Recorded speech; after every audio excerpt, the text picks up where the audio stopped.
Fourth unit का first part start करेंगे, लेकिन उससे पहले क्या है, देख लेते हैं डिफरेंस बिटवीन सिमेट्रिक की क्रिप्टोग्राफी और एसिमेट्रिक की क्रिप्टोग्राफी।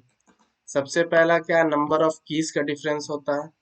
तो नंबर ऑफ कीज क्या है, सिमेट्रिक में जो होता है सिंगल होता है, यानी सिंगल की होता है जो बोथ इनक्रिप्शन और डिक्रिप्शन के लिए यूज किया जाता है। और एसिमेट्रिक में क्या है, दो की यूज होता है, एक इनक्रिप्शन के लिए और दूसरा क्या डिक्रिप्शन के लिए। की मैनेजमेंट क्या है, रिक्वायर करता है सिक्योर डिस्ट्रीब्यूशन ऑफ सीक्रेट की, यानी उसको सिक्योरिटली सिक्योरली डिस्ट्रीब्यूट करना है। इस तरीके से करना है कि किसी और को सीक्रेट की के बारे में पता नहीं चले। इसमें की मैनेजमेंट में क्या होता है, public keys can be freely distributed, private की मस्ट बी केप्ट सीक्रेट। इसका मतलब ये है कि जो तुम्हारा पब्लिक की होगा उसको फ्रीली डिस्ट्रीब्यूट कर सकते हो, लेकिन प्राइवेट की को सीक्रेट रखना पड़ेगा। पब्लिक की क्या है, किसी को भी पता हो सकता है पूरे वर्ल्ड में, उससे कोई दिक्कत नहीं है, लेकिन तुम्हारा जो ये की है प्राइवेट वाला वो सेफ होना चाहिए। कंप्यूटेशनल कम्प्लेक्सिटी क्या है, ये थोड़ा फास्टर होता है एसिमेट्रिक से, और एसिमेट्रिक क्या थोड़ा सा स्लोअर होता है।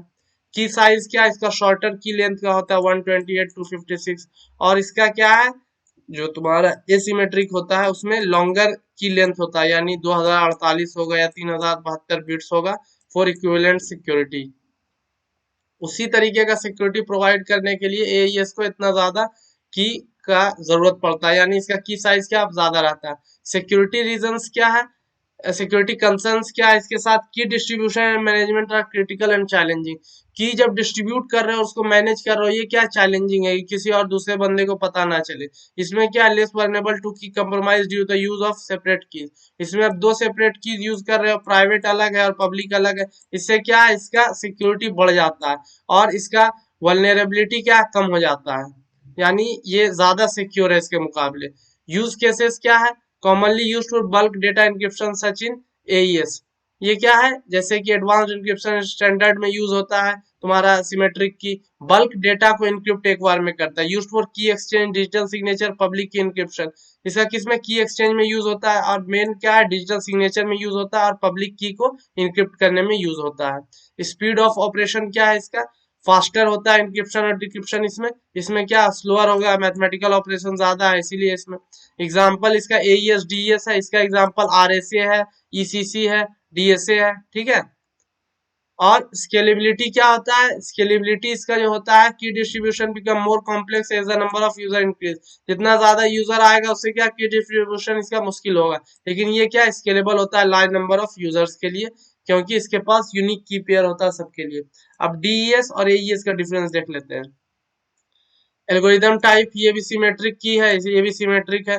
की साइज इसका क्या 56 बिट का होता है, और इसका क्या वेरी करता है, 128 हो सकता है, 192 हो सकता है, 256 हो सकता है, depending on number of rounds. 10 है तो 128 होगा, 12 है तो 192 होगा, और अगर 14 है तो 256 होगा। की लेंथ क्या है, की लेंथ जो होता है ये लिमिटेड ऑप्शन होता है, की का लेंथ 56 बिट ही रहेगा। मल्टीपल की लेंथ ऑप्शन इसमें अवेलेबल है। ब्लॉक साइज क्या है, 64 बिट का होगा, और इसमें ब्लॉक साइज 128 बिट्स का होगा। यहाँ पर 10 राउंड्स के लिए बात कर रहे हैं। Round in encryption, encrypting the process में कितना राउंड लग रहा है, 16 राउंड इसमें लग रहा है, और इसमें क्या 10 राउंड लग रहा है। राउंड क्या वेरी करेगा, 12 राउंड लगेगा 192 के लिए, और 14 राउंड लगेगा AES advance encryption standard 256 bit के लिए। क्रिप्टोग्राफिक स्ट्रेंथ क्या होता है, वीकर होता है कंपेयर टू एईएस। इसका क्या है, ये थोड़ा सा मतलब वीकर होता है डीएस एईएस से। और हम देख भी सकते हैं इसमें क्या ब्रूट फोर्स अटैक लग सकता है, लेकिन इस पर क्या ब्रूट फोर्स नहीं लग सकता है। तो ये क्या स्ट्रॉन्गर है considered because of against known attacks. Algorithm structure, Feistel network structure use होता है इसमें, क्या सब्स्टिट्यूशन परमुटेशन नेटवर्क स्ट्रक्चर, यानी एसपीएन यूज करते हैं इसमें। तो यही है फिस्टल नेटवर्क वाला इसमें यूज होता है। इसमें क्या सब्स्टिट्यूशन करते हैं, फिर परमुटेशन करते हैं, फिर मिक्सिंग करते हैं। मिक्सिंग के बाद लास्ट में क्या ऐड कर देते हैं की को। की एक्सपेंशन किस तरीके से होता है, लिमिटेड की एक्सपेंशन मैकेनिज्म है। जानते हैं उस मास्टर की से सब की किस तरीके से निकलेगा, और क्या इसी चीज का यूज करके जो तुम्हारा अटैकर रहता है क्रिप्ट अटैकर, वो क्या है इस चीज को अटैक करता है। मोर एडवांस की एक्सपेंशन मैकेनिज्म, लेकिन इसमें क्या है, इसका जो की एक्सपेंशन मैकेनिज्म ये बहुत एडवांस होता है। उस की में से ही क्या है, ये क्या करता है, 44 की एक्सपेंशन क्या है, वर्ड्स जो भी तुम्हारा बिट्स आता है उसी में से वो 4 वर्ड्स का रहता है, उसको क्या है नंबर ऑफ राउंड्स के हिसाब से वर्ड्स में कन्वर्ट कर देता है, उतने नंबर ऑफ कीज में उसको ब्रेक कर देता है। स्टैंडर्डाइजेशन क्या है, ये 1970 में डेवलप हुआ था और ये 2001 में हुआ है। और इसको जो किया था वो था NIST, national institute of standard technology के थ्रू। यूजेज आज इसका क्या है, deprecated for sensitive application due to its limited key size. ये क्या है, कम बहुत यूज होता है सेंसिटिव एप्लीकेशन में क्योंकि इसका की साइज क्या लिमिटेड है। और AES क्या widely use and consider secure for various application. और ये क्या है, बहुत सिक्योर माना जाता है और वाइडली क्या है, ये चीज यूज होता है। नेक्स्ट हमारे पास अब हमारा नेक्स्ट टॉपिक होगा। सबसे पहले फोर्थ यूनिट में हम स्टार्ट करेंगे। फर्स्ट टॉपिक है हमारा ऑथेंटिकेशन। ऑथेंटिकेशन बेसिक से स्टार्ट करेंगे और नेक्स्ट हमारा इसके बाद होगा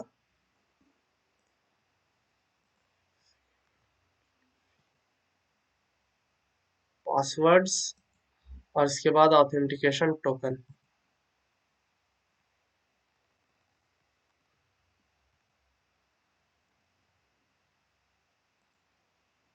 इसके बाद फिर देखेंगे सर्टिफिकेट बेस्ड ऑथेंटिकेशन। लेकिन अभी स्टार्ट करते हैं हम अपना ऑथेंटिकेशन बेसिक से। तो ऑथेंटिकेशन बेसिक्स ये कहता है ना, ऑथेंटिकेशन बेसिक कहता है ऑथेंटिकेशन एक प्रोसेस है क्या। तो ऑथेंटिकेशन प्रोसेस है verifying the identity of a user, system और entity to ensure that they are who they claim to be before granting access. क्या है, जो वो क्लेम कर रहे हैं कि वो है, उस चीज को वेरीफाई करो। हम अगर लॉगिन कर रहे हैं सोहेल के आईडी से, तो वो क्या है, सिस्टम क्या इस चीज को वेरीफाई करेगा कि अगर तुम क्लेम कर रहे हो कि तुम सोहेल के आईडी पे लॉगिन कर रहे हो यानी तुम सोहेल हो, तो इस चीज को वेरीफाई करेगा कि वेदर यू आर सोहेल और not by asking you for the user name and password. तो आइडेंटिटी को भी वो वेरीफाई करता है, यूजर को वेरीफाई करता है, सिस्टम को और किसी भी एंटिटी को वेरीफाई कर सकता है। ये है ऑथेंटिकेशन। पर्पज इसका प्राइमरी गोल क्या होता है, सिक्योर करना सिस्टम को और डेटा को बाय प्रिवेंटिंग अनऑथराइज्ड एक्सेस। कोई अनऑथराइज्ड क्या इसको एक्सेस ना कर सके।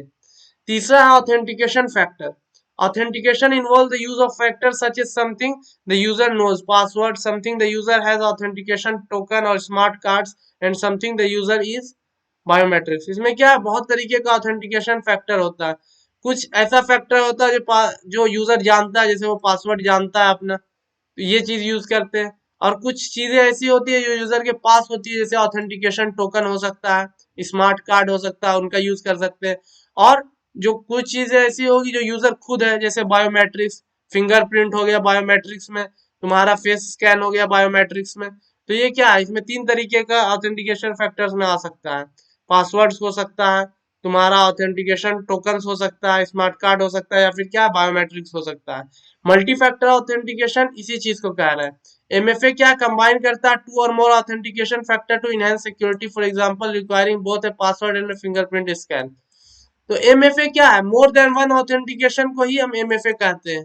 एक से ज्यादा ऑथेंटिकेशन मांग रहा है यानी क्या है, वो मल्टी मल्टी फैक्टर ऑथेंटिकेशन है। जैसे फॉर एन एग्जाम्पल तुम जीमेल में लॉगिन कर रहे हो, पासवर्ड भी मांग रहा है और कह रहा है कि जिस मोबाइल किसी और अगर दूसरे मोबाइल में तुम लॉगिन हो तो वहीं से वेरीफाई करो या फिर क्या OTP हमको प्रोवाइड करो, तब हम तुमको क्या एक्सेस देंगे, अदरवाइज एक्सेस हम नहीं दे पाएंगे। सेशन मैनेजमेंट क्या, authentication is often complemented by session management to maintain a secure connection between a user and a system during specific period. तो क्या ऑथेंटिकेशन से ही सेशन मैनेज होता है। अगर तुम ऑथेंटिक यूजर हो तब क्या है, तुम एक स्पेसिफिक पीरियड ऑफ टाइम के लिए उस सिस्टम को यूज कर सकते हो और जैसे ही सेशन एंड होगा तो फिर तुमको क्या है, फिर से ऑथेंटिकेशन देना पड़ेगा।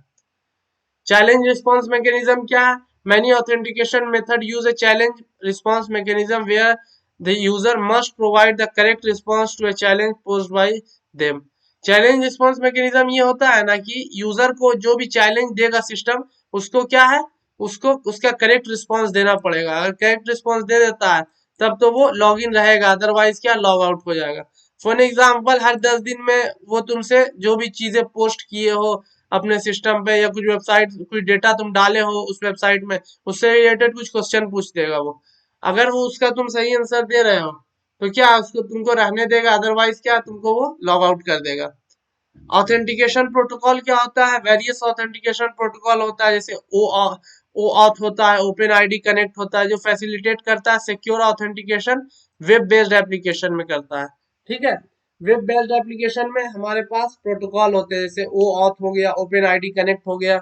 इसके बाद यूजर ऑथेंटिकेशन नेटवर्क्स में क्या है, यूजर ऑथेंटिकेशन क्या इंपॉर्टेंट है for controlling access to resources, कि रिसोर्स को वही यूज करे जो ऑथराइज्ड है, और वही क्या सेंसिटिव डेटा को एक्सेस कर पाए।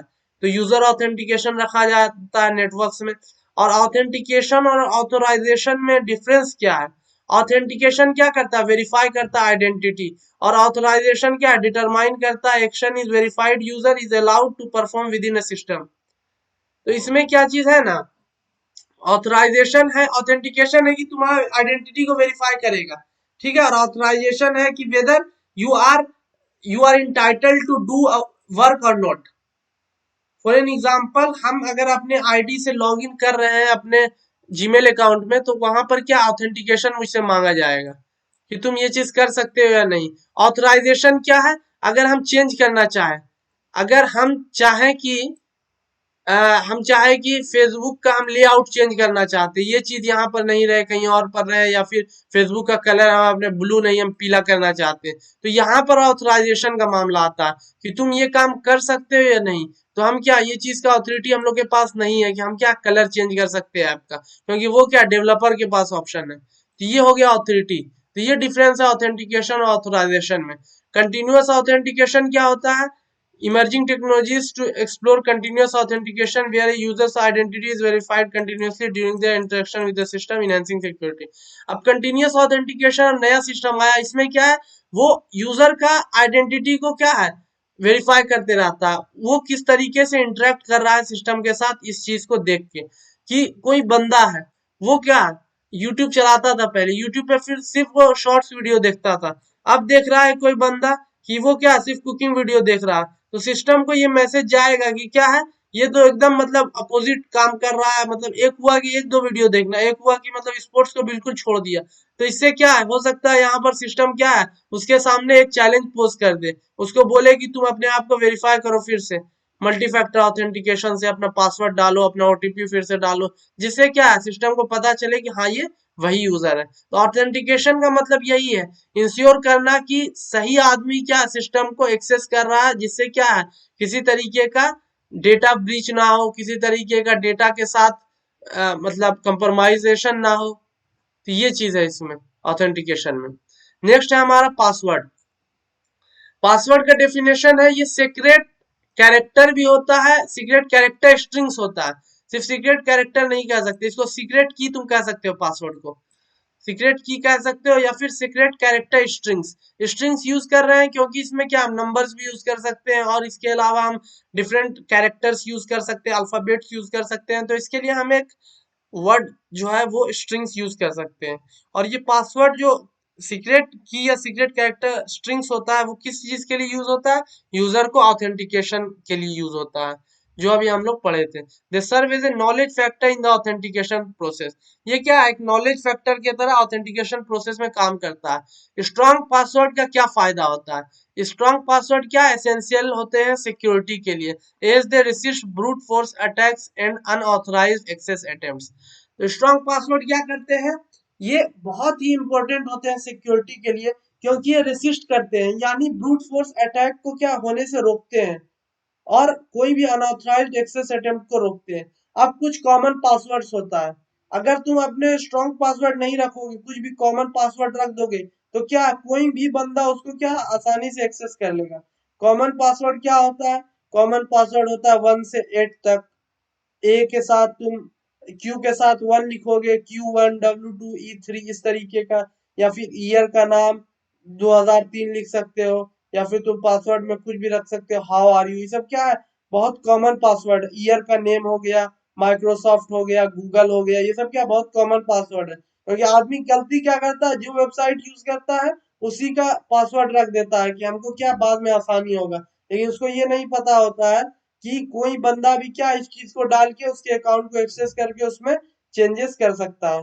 तो स्ट्रॉन्ग पासवर्ड बहुत जरूरी है। अब पासवर्ड का कॉम्प्लेक्सिटी कैसे डिफाइन होता है, पासवर्ड टिपिकली इंक्लूड करता है combination of upper case and lower case letters, numbers and special characters to increase complexity.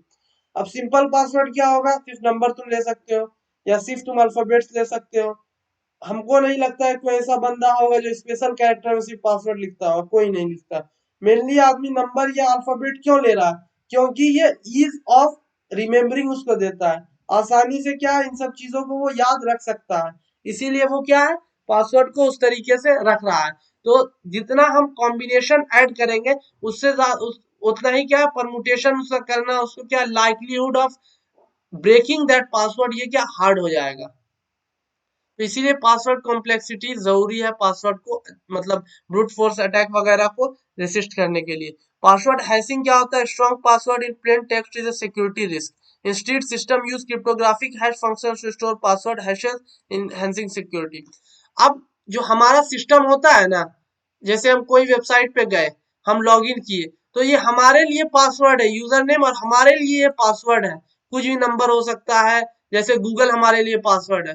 लेकिन क्या है, इस तरीके से स्टोर जो तुम्हारा ये होता है, मतलब डेटाबेस होता है, कंपनी उस डेटाबेस में उस पासवर्ड को नहीं सेव करती है, बल्कि कंपनी क्या उसका हैश वैल्यू को सेव करती है। और जैसे ही बंदा क्या है उस पासवर्ड को डालता है, तो कंपनी क्या करती है, हैश वैल्यू को मैच करवाती है, कि अगर दोनों का हैश वैल्यू सेम है तब उसको एक्सेस मिलेगा, और हैश वैल्यू सेम नहीं है तब क्या एक्सेस नहीं मिलेगा। इस तरीके से नहीं होता है डेटाबेस में, वो हम जैसे इफ एल्स लगाते हैं कि हाँ 1 2 3 4 है, 1 2 3 4 है, तब उसको एक्सेस मिलेगा, बल्कि वो क्या हैश वैल्यू इसलिए करती है कि बाई द वे अगर क्या कभी अगर किसी को मिल भी गया एक्सेस, डेटाबेस में किसी तरीके से हैकिंग हो भी गया, तब भी क्या वो पासवर्ड को ना जान सके, वो उसको क्रैक ना कर सके।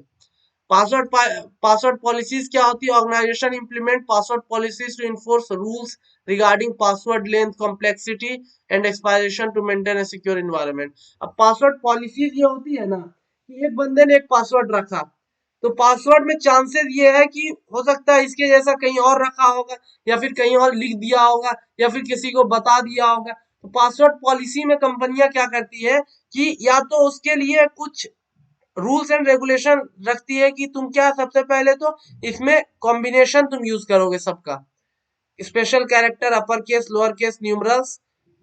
तो इन सब चीजों का तुम तो पहली बात कॉम्बिनेशन यूज करोगे।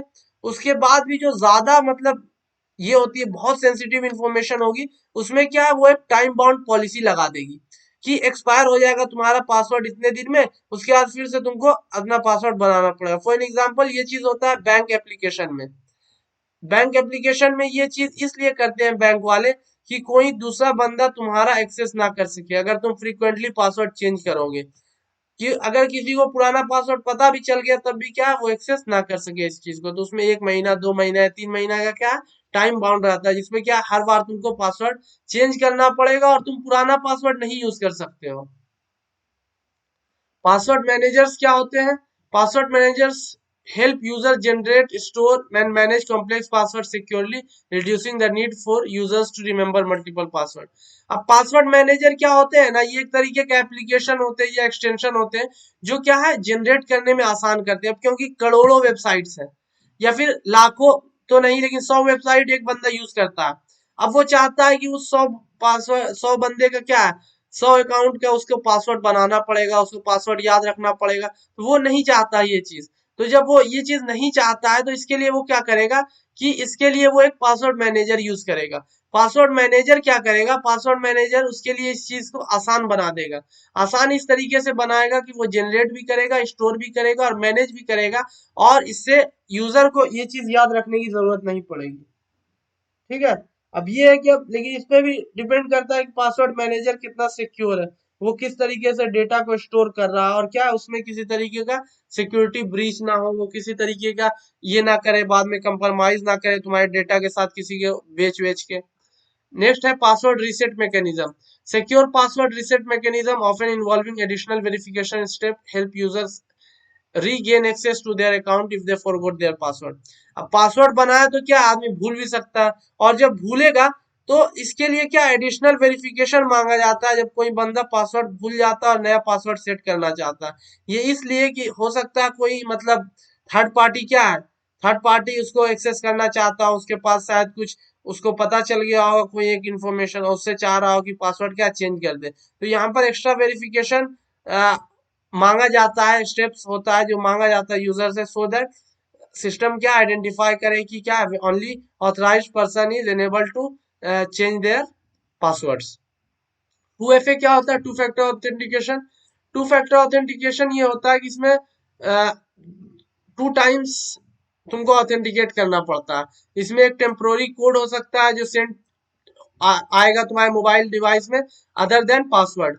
ओटीपी हो सकता है तुम्हारा to factor authentication other than password. या फिर क्या हो सकता है, कुछ सीक्रेट कोड हो सकता है जो तुम्हारे ऐप में हो या तुमको ईमेल पे वो भेजे, या कुछ भी हो सकता है जो क्या है तुमको अदर देन दैट उसके या फिर तुम्हारा टू फैक्टर ऑथेंटिकेशन क्या हो सकता है, तुम्हारा वो क्वेश्चन हो सकता है मतलब इम्पोर्टेंट क्वेश्चंस, या फिर जो क्वेश्चन हम सेट करते हैं जब अकाउंट बनाते हैं कि इस क्वेश्चन को अगर हम इस क्वेश्चन का ये आंसर जब भी हमसे पूछा जाएगा तो क्या हम यही आंसर देंगे, who is your, what is your first school, what is your first bike car, इस तरीके का आंसर। पासवर्ड का बेस्ट प्रैक्टिस क्या है? रेगुलरली अपडेट करो पासवर्ड को। Avoid the use of easily guessable information, जैसे कि अपना नाम बर्थडे ये सब नहीं यूज करना है। Refraining from password sharing our among the best practices. और क्या, अपने पासवर्ड को मत शेयर करो किसी के साथ। अगर शेयर करोगे तो फिर क्या है, उसका वल्नरेबिलिटी क्या है, बढ़ जाता है, यानी वो क्या है, उसमें अटैक होने का चांसेस क्या बढ़ जाता है। पासवर्ड सिक्योरिटी अवेयरनेस क्या है? Educate users about the importance of password security. क्या लोगों में जागरूकता बढ़ाओ किस तरीके से पासवर्ड की क्या जरूरत है, क्या रिस्क इसके साथ एसोसिएटेड है, वीक पासवर्ड क्यों क्या है क्रूशियल है मेंटेनिंग सिक्योर डिजिटल इन्वायरमेंट के लिए, कि क्या दिक्कत हो सकता है अगर तुम वीक पासवर्ड रखोगे। और हो सकता है कि तुम एक पासवर्ड बताए हो और वो पासवर्ड अगर तुम्हारा हैक होता है उस तरीके से वो पासवर्ड तुम और भी वेबसाइट्स में यूज किए हो, तो इससे क्या लाइक्लीहुड बढ़ जाता है कि तुम्हारा दूसरा अकाउंट भी क्या हैक हो जाए। नेक्स्ट है हमारे पास authentication token.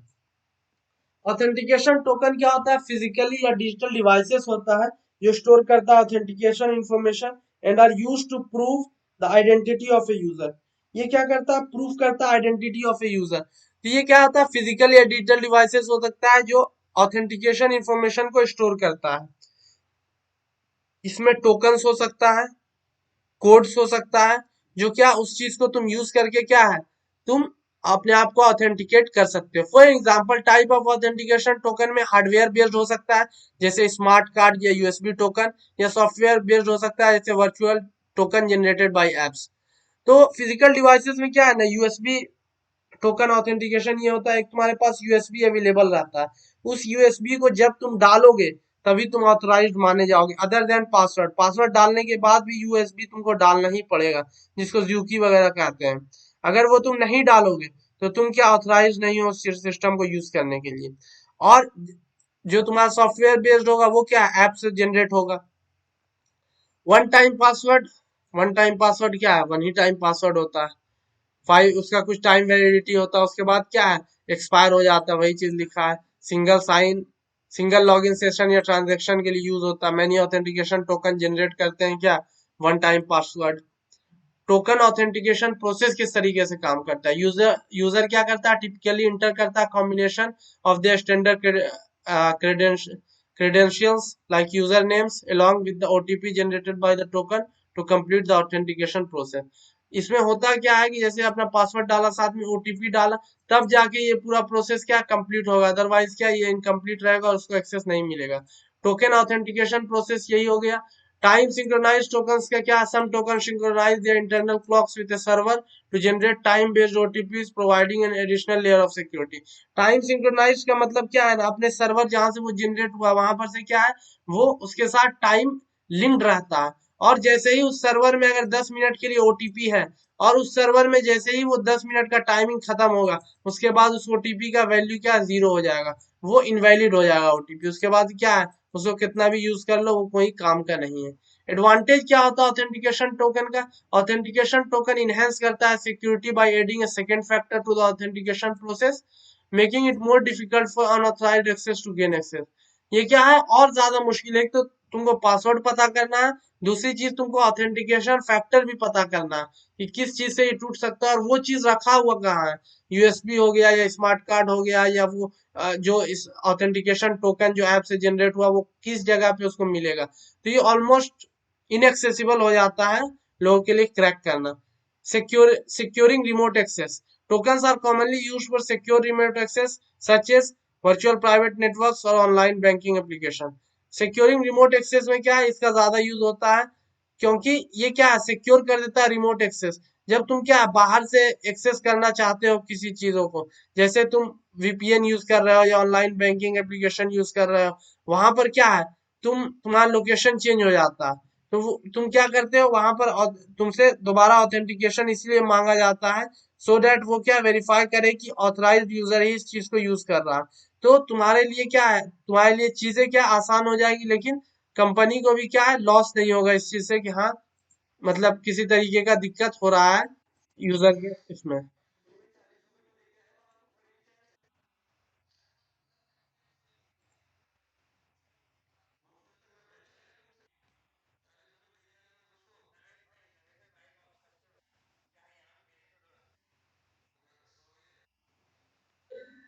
Securing remote access हो गया, उसके बाद चैलेंजेस क्या ऑथेंटिकेशन टोकन में। Challenges include the risk of token loss और theft as well as the need to distribute physical token securely in some cases. इसमें दिक्कत क्या होता है, फिजिकली अगर तुमको डिस्ट्रीब्यूट करना उसमें दिक्कत आएगा, और अगर कभी तुम्हारा टोकन लॉस हो जाता है या फिर चोरी हो जाता है तो इसमें तुम्हारा दिक्कत हो सकता है कि क्या है, अगर उस बंदे को पासवर्ड भी तुम्हारा पता चल गया तो क्या है, वो एक्सेस कर सकता है तुम्हारे पर्सनल इन्फॉर्मेशन या जो भी इंफॉर्मेशन है तुम्हारा।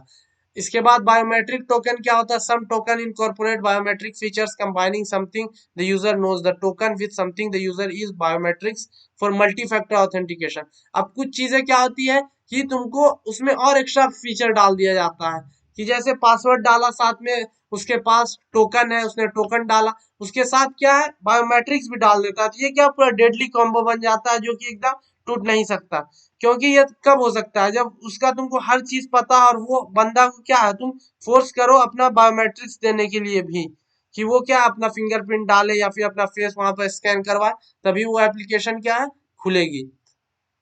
इसके बाद इंटीग्रेशन विद सिस्टम क्या, authentication token need to be integrated with the system they are securing, and administrators must manage the life cycle of token including issuance, revocation and renewal.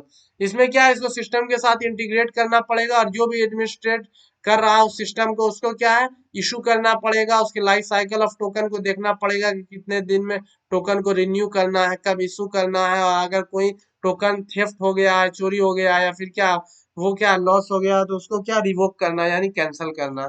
ये था पूरा ऑथेंटिकेशन टोकन में क्या होता है, कितने तरह का ऑथेंटिकेशन टोकन होता है, वर्चुअल होता है, सॉफ्टवेयर बेस्ड होता है, हार्डवेयर बेस्ड होता है, ओटीपी होता है, टोकन ऑथेंटिकेशन प्रोसेस काम किस तरीके से करता है, टाइम सिंक्रोनाइज टोकन किस तरीके से काम करता है जो टाइम पर डिपेंडेंट रहता है, एडवांटेजेस इसका क्या है, किस तरीके से ये एक्स्ट्रा फैक्टर ऐड करता है, रिमोटली एक्सेस करने में हेल्प करता है। चैलेंजेस इसमें है, अगर टोकन लॉस हो जाए तो बायोमेट्रिक से तुम एक्स्ट्रा फैक्टर ऐड कर सकते हो ऑथेंटिकेशन में, और सिस्टम के साथ अगर इंटीग्रेट करोगे तभी ये चीज काम करेगा, और एडमिनिस्ट्रेटर को इसके रिसाइकल पे मैनेज करना पड़ेगा। इसके अलावा अब नेक्स्ट जो टॉपिक है वो है सर्टिफिकेट बेस्ड ऑथेंटिकेशन, और है इसके बाद बायोमेट्रिक बेस्ड ऑथेंटिकेशन।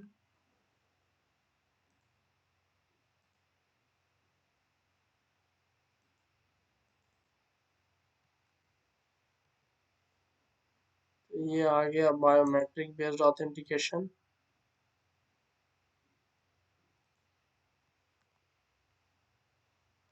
ठीक है, इसके बाद है करब्रोज। करब्रोज के लिए इस चीज को सेव करना पड़ेगा।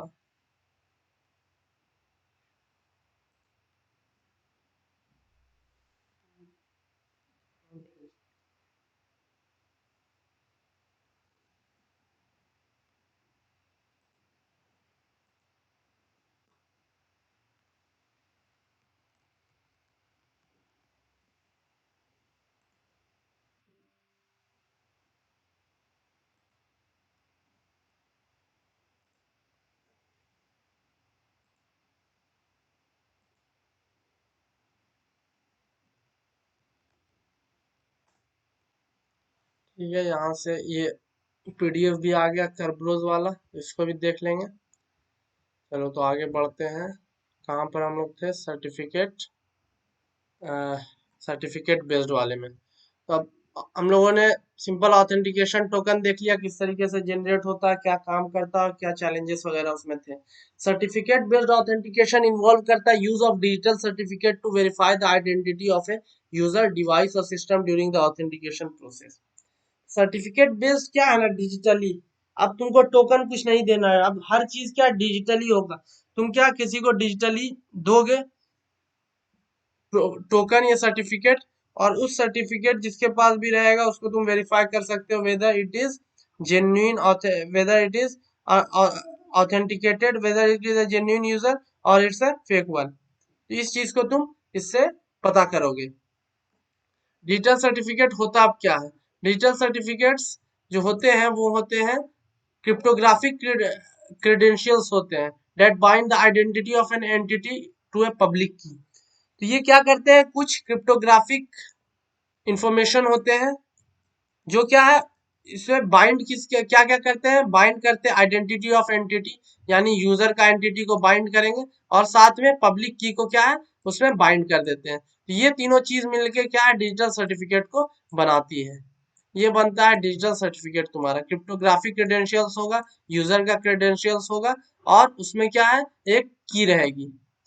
तो इन सब को जब हम करेंगे तो verified bye trusted third party. तो ये क्या, और ये क्या वेरीफाई किया जाता है ट्रस्टेड थर्ड पार्टी से, जो सर्टिफिकेट ऑथोरिटी होती है, जो क्या सर्टिफिकेट इशू करती है कि हाँ इसको मैंने क्या सर्टिफिकेट इशू कर दिया, ये क्या है जेन्युइन है या वेरीफाइड है।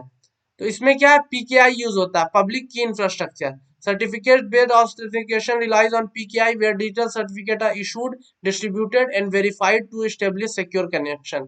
तो इसमें क्या होता है डिजिटल सर्टिफिकेट को क्या किया जाता है, इशू किया जाता है, डिस्ट्रीब्यूट किया जाता है, वेरीफाई किया जाता है।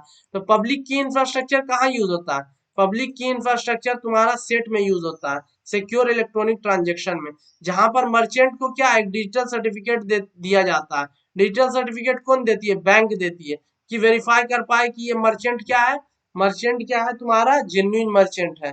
तो ये डिजिटल सर्टिफिकेट से ये पता चलता है कि ये जेन्युइन मर्चेंट, और यूजर क्या है जो बायर है वो क्या इसको पेमेंट कर सकता है। तो ये चीज होती है, और इसमें क्या है इसका पब्लिक की रहता है डिजिटल सर्टिफिकेट में। ठीक है, उसके बाद जो रिसीविंग पार्टी रहती है वो वेरीफाई कर सकता है सर्टिफिकेट ऑथेंटिटी यूजिंग सीएस पब्लिक की। वो क्या है सीए का जो भी मतलब सर्टिफिकेट अथॉरिटी का पब्लिक की से वो क्या है उस चीज को वेरीफाई कर सकती है।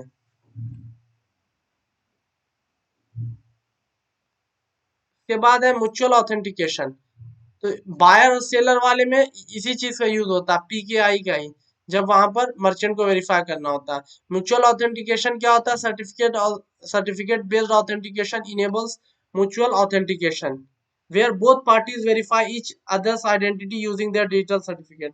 तो दोनों क्या है एक दूसरे को वेरीफाई करती है, बैंक भी वेरीफाई करेगा और उसके बाद क्या यूजर भी वेरीफाई करेगा। तो यूजर के पास क्या है, यूजर के पास अपना जो भी मतलब ये होगा, उसके पास जो अपना सर्टिफिकेट होगा, यूजर क्या अपने सर्टिफिकेट को शो करेगा मर्चेंट को। या फिर कभी कभी क्या उनके बीच में इशूअर आता है जो क्या नेगोशिएट करवाता है कि क्या है तुम दोनों को एक दूसरे के साथ कम्युनिकेट करने की जरूरत नहीं है। उनके बीच में कम्युनिकेट कौन करता है, उनके बीच में इशूअर कम्युनिकेट करता है। वो कहता है कि तुम दोनों क्या है मेरे पास क्या अपने इंफॉर्मेशन दो, और हम क्या है इन दोनों दोनों इंफॉर्मेशन को क्या है ये प्राइवेट रखेंगे, और तुम दोनों को एक दूसरे के बारे में क्या है जानने की जरूरत नहीं है किसी तरीके से भी। तो म्यूचुअल ऑथेंटिकेशन ये करवाता है। इसमें क्या है दोनों पार्टी क्या एक दूसरे के डिजिटल सर्टिफिकेट को वेरीफाई करते हैं, और जब डिजिटल सर्टिफिकेट वेरीफाई हो जाता है तब उनके बीच में क्या कनेक्शन स्टेब्लिश हो जाता है, और वो क्या फिर अपना जो भी मतलब ट्रांजेक्शन करना हो या फिर ट्रांसमिशन करना हो डेटा का वो क्या कर सकते हैं। क्योंकि जब तुम्हारे पास पब्लिक की अवेलेबल है उस किसी भी, जैसे मेरे पास मर्चेंट का पब्लिक की है, तो ये जो भी इंफॉर्मेशन हमको भेज रहा है ये अपने प्राइवेट की से उसको ये किया है, इनक्रिप्ट किया है, तो हम इसका पब्लिक की अगर मैं डाल दूंगा इसमें तो क्या ये चीज को मैं एक्सेस कर पाऊंगा। तो ये चीज इसमें है। सिक्योर कम्युनिकेशन क्या है, widely used in secure transmission protocol like HTTPS. HTTPS में भी क्या है सर्टिफिकेट बेस्ड ऑथेंटिकेशन का यूज होता है, जहां पर सर्वर क्या है, सर्वर अपना सर्टिफिकेट भेजता है क्लाइंट को कि क्या है ये देखो मेरा सर्टिफिकेट, मैं क्या वेरीफाइड हूँ, मतलब मैं सर्टिफाइड हूँ, मैं क्या फेक नहीं हूँ। सर्टिफिकेट बेस्ड ऑथेंटिकेशन इंश्योर करता है यूजर क्या इंटरेक्ट कर रहा है लेजिटिमेट सर्वर से। Revocation checking, CA maintain certificate revocation list, CRLs और use online certificate status protocol OCSP to indicate if certificate has been revoked before its expiration. अब क्या सीए जो तुम्हारा इशू करने वाला अथॉरिटी है सर्टिफिकेट अथॉरिटी वो क्या, हाँ रिकॉर्डिंग तो कर रहा है। ठीक है, ठीक है। तो रिवोकेशन चेकिंग में क्या होता है ना, रिवोकेट कर सकता है पहले ही अगर उसको कुछ लगा कि मतलब क्या है मर्चेंट कुछ पॉलिसी फॉलो नहीं कर रहा है या किसी तरीके का फ्रॉड कर रहा है तो या वेबसाइट सही नहीं है तो वो क्या कर सकता है वहां पर उसका एक्सपायर होने से पहले ही उसको रिवोक कर देगा यानी उसके सर्टिफिकेट को कैंसिल कर देगा सो दैट क्या है यूजर क्या है किसी तरीके से लोगों को क्या है परेशान ना कर मतलब जो भी वेबसाइट वगैरह किसी को क्या है धोखा ना दे पाए। ठीक है। सिक्योर ईमेल कम्युनिकेशन में भी यूज होता है एमआईएमई में। Certificate are use in email security और to digitally sign and encrypt messages. Digitally sign करना डिजिटल सिग्नेचर में भी इस चीज का यूज होता है सर्टिफिकेट बेस्ड ऑथेंटिकेशन का। और मैसेज को इनक्रिप्ट करने में इंश्योरिंग करता है integrity confidentiality of email communication. तो डिजिटल सिग्नेचर में क्या होता था, डिजिटल सिग्नेचर में हम जिस तरीके से पढ़े हैं कि डिजिटल सिग्नेचर जो होता था उसमें क्या है अगर दो बंदे हैं एक्स और वाई और एक्स क्या है एक्स अगर कुछ भेजना चाहता है तो इसमें डिजिटल सिग्नेचर जनरेशन एल्गोरिथम क्या करता है अपना सिग्नेचर देता है उसका मैसेज रहता है ये दोनों चीज क्या कंबाइन हो जाती है। और इस चीज को वो बाइंड किस तरीके से किस चीज से करता है ये अपने प्राइवेट की से करता है। और जब ये प्राइवेट की से करता है और जिस बंदे को मैसेज मिलता है वो क्या है उसका पब्लिक की यूज करके उसको एक्सेस कर लेता है। तो इससे क्या होता है ये बस एक प्रूफ रहता है कि जिस बंदे से तुम्हारे पास मैसेज आया है उसमें किसी तरीके का मॉडिफिकेशन नहीं हुआ है किसी तरीके का चेंजेस नहीं हुआ वो हर चीज क्या कॉन्फिडेंशियल थी अभी तक। इंटीग्रेशन चैलेंजेस क्या आते हैं इसमें, implementing certificate based authentication require proper integration with system proper management of certificate and addressing challenges related to key distribution and revocation. इसमें सर दिक्कत क्या आता है कि सर्टिफिकेट बेस्ड ऑथेंटिकेशन जो हो ना इसमें प्रॉपर इंटीग्रेशन चाहिए सिस्टम का मैनेजमेंट ऑफ सर्टिफिकेट चाहिए। अब अगर तुम मैनेज नहीं कर पा रहे हो कैंसिल नहीं कर पा रहे हो इशू नहीं कर पा रहे हो तो तुम क्या है इसको अच्छे तरीके से इंटीग्रेट नहीं कर पाओगे। तो ये पूरा था तुम्हारा सर्टिफिकेट का किस तरीके सर्टिफिकेट होता क्या है आइडेंटिफाई किस तरीके से हम करते हैं, डिजिटल सर्टिफिकेट क्या होता है, पब्लिक की इंफ्रास्ट्रक्चर क्या होता है, किस तरीके से सर्टिफिकेट इशू होता है डिस्ट्रीब्यूटेड और वेरीफाई होता है स्टेब्लिश करने के लिए कम्युनिकेशन में। X509 स्टैंडर्ड क्या होता है, ये स्टैंडर्ड क्या डिफाइन करता है format of digital certificate. Format क्या होगा डिजिटल सर्टिफिकेट का वो डिफाइन करता है X509। और यही X509 क्या यूज होता है तुम्हारा टाइम स्टैम्प प्रोटोकॉल में भी जो स्पेसिफाई करता है information they contain and cryptographic algorithm used. कौन सा इंफॉर्मेशन क्या है उनके पास उस चीज में कंटेन कर रहा है और कौन सा क्रिप्टोग्राफिक एल्गोरिथम क्या है यूज हुआ है। ऑथेंटिकेशन प्रोसेस के लिए यूज होता है डिजिटल सिग्नेचर क्या है जो भी सर्टिफिकेट सर्टिफिकेट क्या है सर्टिफिकेट इशुएंस जो है तुम्हारा ऑथोरिटी जो है उसका पब्लिक की से तुम क्या है किसी को भी क्या है वेरीफाई कर सकते हो ऑथेंटिकेट कर सकते हो उसके पब्लिक की अगर तुम डालोगे तो म्यूचुअल ऑथेंटिकेशन होता है। और क्या है इसमें सिक्योर कम्युनिकेशन होता है HTTPS इसका यूज करता है रिवोकेट कर सकते हो तुम रिवोकेशन चेकिंग भी कर सकते हो सिक्योर ईमेल कम्युनिकेशन में यूज होता है। तो इसमें होता यही है कि यूजर जब क्या करता है यूजर अपना डिजिटल सर्टिफिकेट प्रोवाइड करता है जिसमें उसका पब्लिक की भी होता है और इसी पब्लिक की को यूज करके जो रिसीवर एंड पर रहता है वो चेक करता है वेदर इट इज सर्टिफाइड और नॉट। अब आते हैं बायोमेट्रिक बेस्ड ऑथेंटिकेशन पे। ठीक है, बायोमेट्रिक बेस्ड ऑथेंटिकेशन जो होता है ये क्या है, बायोमेट्रिक बेस्ड ऑथेंटिकेशन जो होता है ये यूनिक फिजिकल और behavioural characteristic of individual for identity verification है। यानी उसका फिजिकल या बिहेवियरल कैरेक्टरिस्टिक्स जो है इंडिविजुअल का उसके उससे क्या आइडेंटिटी को वेरीफाई करता है। ठीक है, जैसे अब फिजिकल में क्या हो जाएगा फेस हो जाएगा उसका फिंगरप्रिंट हो जाएगा ये सब क्या है उसका फिजिकल और बिहेवियरल में आएगा। इसके अलावा बायोमेट्रिक मोडेलिटीज में क्या आता है, common biometric modalities include fingerprint है फेशियल रिकॉग्निशन है आइरिस स्कैन है वॉइस रिकॉग्निशन है बिहेवियरल ट्रेट्स लाइक गैट और टाइपिंग पैटर्न। इनसे क्या इनसे भी क्या है ये वो बिहेवियर से भी क्या है पता कर सकता है, ऑथेंटिकेट कर सकता है। फॉर एग्जाम्पल वो क्या है, तुम्हारा टाइपिंग पैटर्न चेक करेगा, टाइपिंग स्पीड चेक करेगा जब तुम पासवर्ड डाल रहे हो, और देख लेगा कि क्या है, अगर वन वर्ड बाई वर्ड अगर वो टाइप कर रहा है, उससे पहले वो क्या है, उसका टाइपिंग स्पीड 50 वर्ड पर मिनट था, तो वो क्या एक्सेस नहीं देगा। इसलिए नहीं देगा क्योंकि उसे पता चल जाएगा कि ये बंदा क्या है, ऑथराइज नहीं है इस चीज के लिए, वो क्या है, अनऑथराइज्ड एक्सेस करना चाह रहा है। यूनिकनेस एंड यूनिवर्सलिटी क्या है, बायोमेट्रिक ट्रेड्स क्या यूनिक होते हैं इंडिविजुअल को, and certain traits are nearly universal making them suitable for identity verification. Uniqueness और यूनिवर्सलिटी का मतलब ये है ना, यूनिक होते हैं। यूनिक का मतलब हर बंदे का फिंगरप्रिंट अलग है, हर बंदे का वॉइस अलग है, हर बंदे का आइरिस आइरिस उसका अलग, आइरिस का पैटर्न अलग है, उसका फेशियल रिकॉग्निशन यानी फेशियल फेस उसका अलग है। तो क्या ये सब चीज क्या यूनिवर्सल बनाता है और यूनिक बनाता है इसको। इनरोलमेंट प्रोसेस किस तरीके से होता है, तो during enrollment users biometric data is captured and stored as a template. Subsequent authentication involve comparing presented biometric data with stored template. एक टेम्पलेट में उसका स्टोर कर लेते हैं जो भी डेटा होता है, और उसके बाद फिर क्या उसको मैच करते हैं जब वो एंटर करता है। जब दोनों चीजें मैच कर जाएंगी तब क्या है, उसको एक्सेस मिल जाएगा, अदरवाइज एक्सेस क्या है, डिनाइड हो जाएगा।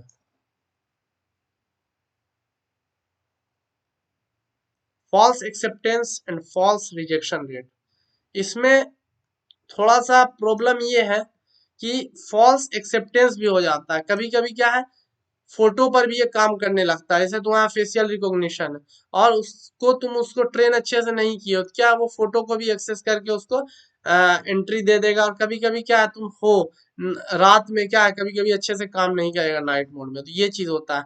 Biometric system are evaluated based on false acceptance and false rejection rates which measure the system's accuracy in accepting or rejecting valid users। तो ये दोनों चीजों के आधार पर क्या है, बायोमेट्रिक को इवेल्युएट किया जाता है कि वो बायोमेट्रिक ऑथेंटिकेशन कितना अच्छा है, वो पूरा सिस्टम उसका कितना है फॉल्स एक्सेप्टेंस रेट, और कितना है उसका फॉल्स रिजेक्शन रेट, यानी फॉल्स पे कितना रिजेक्ट कर रहा है, फॉल्स को कितना एक्सेप्ट कर रहा है। ठीक है। नेक्स्ट है multi modal biometrics. Multi modal biometrics में सिस्टम में use multiple biometric modalities for stronger authentication, for example combining fingerprint and facial recognition. अब बायोमेट्रिक में भी दो चीजों को कंबाइन कर दोगे तो मल्टी मॉडल हो जाएगा। जैसे अब स्ट्रॉन्गर ऑथेंटिकेशन के लिए तुमको फिंगरप्रिंट भी देना, फेस भी देना, तो इससे क्या होता है, कोई बंदा का यार फेस सेम भी है तो क्या है, मतलब यह फेस एक जैसा नहीं है, यानी फोटो वगैरह पे भी अगर करना चाह रहा तो नहीं हो सकता ये चीज। जब तुम डबल ये कर देते हो, दो चीजें लगा देते हो साथ में। आधार कार्ड किस पर बेस्ड है, आधार कार्ड भी तो इसी पर बेस्ड है ना, बायोमेट्रिक ऑथेंटिकेशन पे। एईपीएस आधार इनेबल्ड पेमेंट सिस्टम, वो क्या करता है, तुम अपना आधार डाल, अपना पास फिंगरप्रिंट डाल के और आधार कार्ड डाल के क्या है, पेमेंट को अपना रिसीव कर सकते हो या सेंड कर सकते हो किसी को भी। बायोमेट्रिक इंक्रिप्शन अब क्या होता है, biometric data can be used for biometric encryption where the users biometric template is used to derive encryption keys for secure communication. और उसके बाद क्या है, बायोमेट्रिक इंक्रिप्शन भी कर सकते हो कि यूजर का जो बायोमेट्रिक टेम्पलेट होगा ना, उसी को यूज किया जाएगा इंक्रिप्शन कीज को डिराइव करने के लिए, कि उससे सिक्योर कम्युनिकेशन हो। मतलब क्या हुआ, जो टेम्पलेट है उसको उसको यूज किया जाए, उस टेम्पलेट से कुछ वैल्यू निकाला जाए उसके बेसिस पर, और उस बेसिस पर क्या है जो वैल्यू था उसी को की बना के सिक्योर कम्युनिकेशन किया जाए। इससे क्या होगा, हर बार जब नया बंदा आएगा वो अपना बायोमेट्रिक वैल्यू डालेगा, तो क्या है उसके आधार पर क्या है कीज जनरेट होंगी, और क्या है उस कीज के बेसिस पे कम्युनिकेशन होगा। तो इससे क्या क्रैक करना उन कीज को क्या बहुत मुश्किल हो जाएगा, क्योंकि every time new user will come the whole key system will change. अब इसमें कुछ चैलेंजेस है। Challenges include the risk of biometric data compromise, privacy concerns and variation in biometric data due to aging and environmental factors.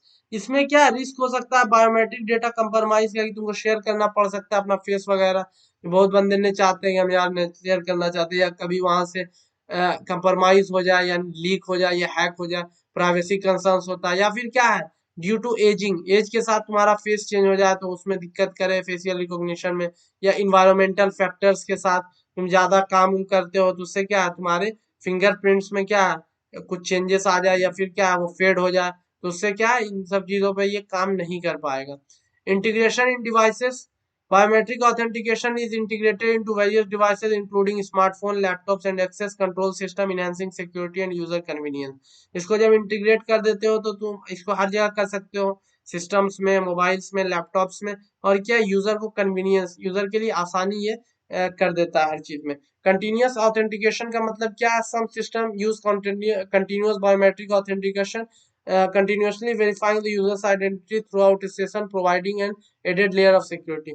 अब कुछ क्या करते हैं, हर time पे बायोमेट्रिक ऑथेंटिकेट करते रहते हैं, यानी for after every period of time, जैसे हर आधा घंटे पे या हर एक घंटे पे या फिर हर दिन क्या है, उसका बायोमेट्रिक ऑथेंटिसिटी या चेक करते रहते हैं, या हर 4-5 घंटे पर, कि क्या वो बंदा जो काम कर रहा है लैपटॉप के सामने, क्या वो वही हो, कोई दूसरा बंदा ना हो। ठीक है।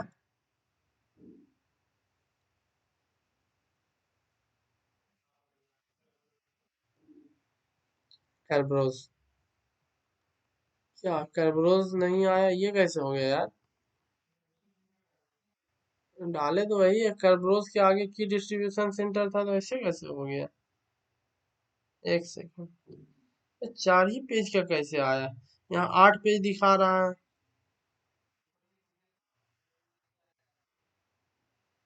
वो नहीं यार, वो 2 पेज का यानी अलग हो गया, रुको। 2 पेज कहाँ चला गया? चलो भेज देते हैं दोबारा, क्या हो जाएगा।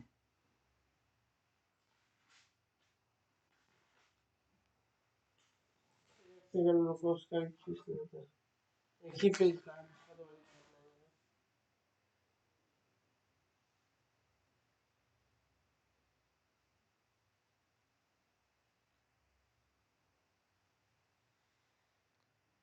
इसी को तो शेयर करना है ना बस।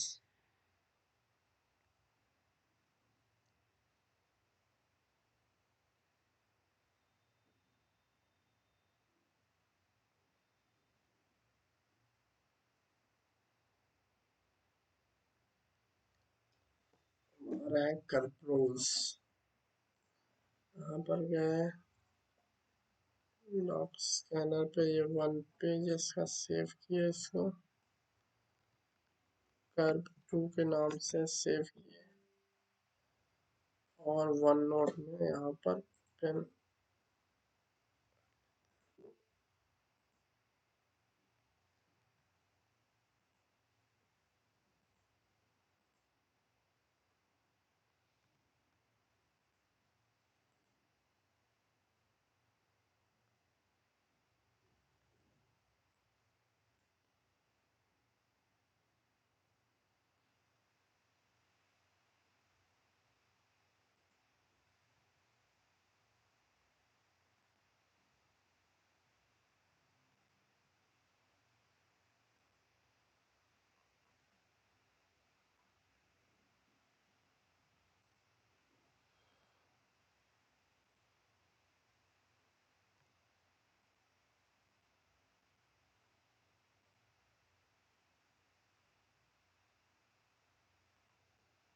ठीक है, स्टार्ट करते हैं कैरब्रोज, ठीक है। आ गया।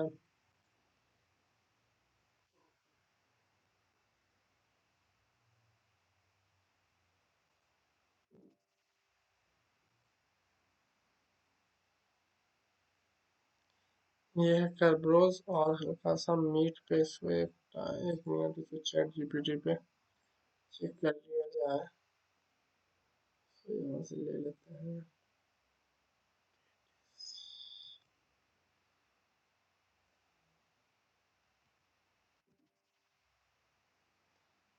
देखो यहाँ पर कैरब्रोज है क्या? नेटवर्क ऑथेंटिकेशन प्रोटोकॉल है।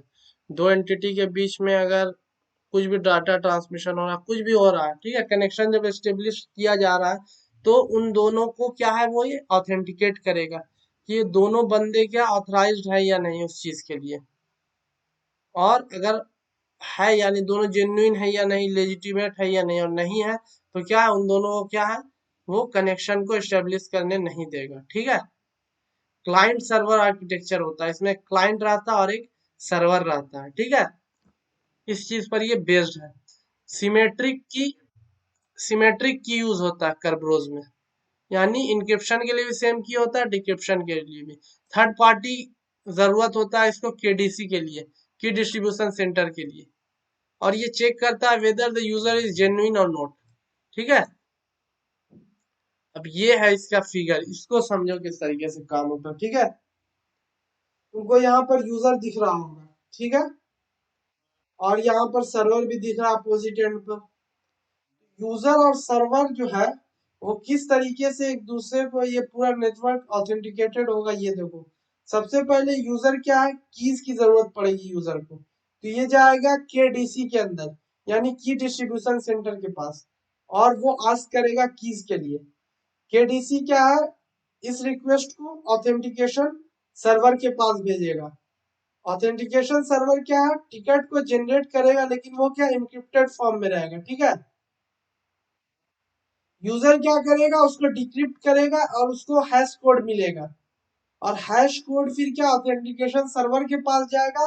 ऑथेंटिकेशन सर्वर क्या करेगा, इस चीज को वेरीफाई करेगा कि ये सेम हैश कोड है या नहीं, जो टिकट उसने दिया था उसका हैश कोड सेम है या नहीं, और अगर नहीं रहेगा तो क्या इसको आगे एक्सेस नहीं देगा। ये चीज हुआ। इसके बाद ऑथेंटिकेशन सर्वर क्या है, सर्विस टिकट देगा टिकट ग्रांटिंग सिस्टम को, और टिकट ग्रांटिंग सिस्टम क्या ग्रांट कर देगा। जैसे ही सर्विस टिकट, उसके बाद टीजीएस क्या सर्विस टिकट को क्या है भेज देगा यूजर के पास, और यूजर फिर क्या है ये चीज क्लाइंट को भेज देगा सर्विस टिकट। तो इससे क्या है वेरीफाई हो जाएगा कि क्लाइंट क्या है, क्लाइंट वेरीफाइड है, और यही सेम प्रोसेस फिर क्या है सर्वर के लिए होगा। ठीक है, तो इससे तुम्हारा दोनों चीज क्या वेरीफाई हो जाएगा, पूरा नेटवर्क तुम्हारा ऑथेंटिकेटेड हो जाएगा। अब देखते हैं इसका थ्योरेटिकल पार्ट, यानी लिखना क्या क्या है इसमें कर्बरोज में, वो देख लेते हैं। तो इसमें डेफिनेशन सबसे पहले दिया है कि ये क्या है, नेटवर्क ऑथेंटिकेशन प्रोटोकॉल है, डिजाइन किया गया किस चीज के लिए, provide strong authentication for client server application in network environment के लिए, स्ट्रॉन्ग ऑथेंटिकेशन प्रोवाइड करने के लिए, और नेटवर्क ऑथेंटिकेशन प्रोटोकॉल है। टिकट बेस्ड सिस्टम है, Kerberos uses a ticket based system for authentication, देख चुके हैं किस तरीके से टिकट जनरेट होता है। और फिर क्या है वो टिकट क्या है, टिकट सर्विस जनरेट हो गया, टिकट ग्रांटिंग सिस्टम में जाता है, और वहां से फिर वो जाता है तुम्हारे यूजर के पास। Where user and services obtain करता है ticket third party authentication server से, जो क्या ऑथेंटिकेट करता है दोनों को, और क्या दोनों चीजें क्या भेजता है, और दोनों चीजें क्या चेक करता है कि है ऑथेंटिकेटेड या चीज, या ये ऑथेंटिकेटेड नहीं है। ठीक है, कंपोनेंट इसमें क्या होता है, टीजीटी होता है, टिकट ग्रांटिंग टिकट होता है, और क्या सर्विस टिकट होता है। टिकट ग्रांटिंग सिस्टम देगा, और सर्विस टिकट कौन देगा, अथॉरिटी ऑथराइजेशन ये सिस्टम देगा तुम्हारा जो ऑथेंटिकेट कर रहा है। ठीक है, ऑथेंटिकेशन सर्वर देगा। ठीक है, ऑथेंटिकेशन प्रोसेस में होता है क्या, यूजर रिक्वेस्ट करता है टीजीटी फ्रॉम केडीसी, कहता है हमको टिकट ग्रांटिंग टिकट दे दो। ठीक है, ये कहता है कि हमको एक टीजीटी दो दो, लास्ट में जो मिला सर्विस टिकट, इसी को कहते हैं टिकट ग्रांटिंग टिकट, कि हमको एक टीजीटी दे दो। तो ये टीजीटी जब मांगता है तो होता क्या है कि KDC which once obtained is used to request service. हाँ हाँ हाँ, इससे मांगता है। हाँ, और फिर जब यूजर को वंस ऑब्टेन्ड एक बार जब उसको मिल जाता है, ये यूज होता है request service ticket for accessing specific network services without repeatedly entering credentials. अच्छा क्या होता है ना, तो ये मांगा तो ये फिर पूरा प्रोसेस होता है, समझा, ये पूरा प्रोसेस होता है, जब मांगा ये चीज तो ये पूरा प्रोसेस हो गया, यहाँ पर इसको टीजीटी मिल रहा है, टिकट ग्रांटिंग सिस्टम। ठीक है, और उसके बाद फिर ये भेजता है किसको, सर्वर को, कि इसको बार बार फिर सेम चीज देना ना पड़े। और इसके बाद एक बार जब कनेक्शन एस्टेब्लिश हो जाता है, सेशन बन जाता है, तो इस पूरे सेशन में इसको देने की जरूरत नहीं होती, समझा। एसएसओ क्या होता है, Kerberos enable single sign-on, allowing users to authenticate once and access multiple services without re-entering credentials। तो Kerberos ही इनेबल करता है एसएसओ को। इससे क्या होता है, तुम एक बार ऑथेंटिकेट करो अपने आप को, और उसके बाद क्या मल्टीपल सर्विसेज मल्टीपल वेबसाइट्स तुम क्या एक्सेस कर सकते हो बिना क्रेडेंशियल्स को डाले हुए। ठीक है, म्यूचुअल ऑथेंटिकेशन होता है इसमें, Kerberos फैसिलिटेट करता है mutual authentication ensuring both the user and the services authenticate each other enhancing security. तो ये काम क्या दोनों के लिए होगा, सर्वर के लिए भी होगा, यूजर के लिए भी होगा।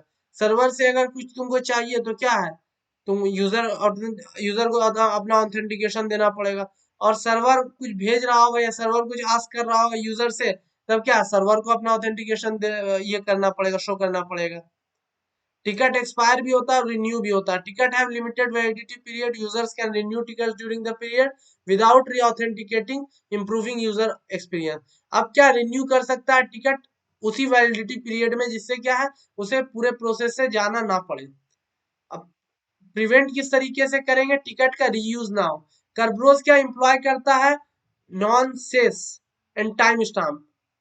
टाइम स्टाम्प यूज करता है जिससे क्या टिकट का रीयूज ना हो, यानी दूसरे उस टिकट को क्या कोई दूसरा बंदा यूज ना कर सके।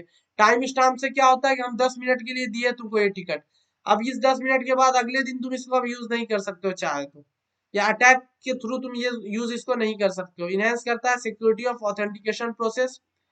क्रॉस रियाम ऑथेंटिकेशन क्या होता है, कर्ब्रोस सपोर्ट करता है cross realm authentication allowing users from different Kerberos realms to access services across realm securely. यानी दूसरे कर्ब्रोस से भी क्या है चीजों को वो क्या है एक्सेस कर सकता है, ठीक है। दूसरे कर्ब्रोस से भी क्या है वो चीजों को एक्सेस कर सकता है इजिली। उसमें क्या है एक किंगडम होता है, समझा। कर्ब्रोस का भी एक किंगडम होता है, यानी अलग अलग कर्ब्रोस के थ्रू तुम मांगे हो तो सब में क्या है वो चीज एक्सेसिबल होगा, जो जो चीज किसमें होता है, एसएसओ में होता है। एक वेबसाइट कर लिया उसके बाद उस वेबसाइट उस किंगडम में जितना भी वेबसाइट आता है तुम सबको एक्सेस कर सकते हो, ठीक है। कॉमनली यूज होता है माइक्रोसॉफ्ट इन्वायरमेंट में। Microsoft active directory uses Kerberos as it primary authentication protocol. Microsoft active directory जो है वो किसका कर्बरोज का यूज करता है, making it widely used authentication mechanism in Windows environment. तो विंडोज इन्वायरमेंट में क्या कर्बरोज का यूज होता है ऑथेंटिकेशन के लिए, ठीक है। केडीसी के पास जाएगा, वो क्या कीज के लिए मांगेगा तो ऑथेंटिकेशन सर्वर के पास जाएगा, वो टिकट देगा इनक्रिप्टेड मोड में, यूजर डिक्रिप्ट करके हैश कोड भेजेगा, वेरीफाई करेगा, सर्विस टिकट आएगा, टीजीटी के पास जाएगा, टीजीटी क्या टीजीएस के पास जाएगा, टीजीएस क्या टीजीटी देगा यूजर को, यूजर फिर क्या भेजेगा क्लाइंट इस सर्वर के पास, ठीक है। ये हो गया तुम्हारा कर्बरोस कंप्लीट। इसके बाद है केडीसी की डिस्ट्रीब्यूशन सेंटर।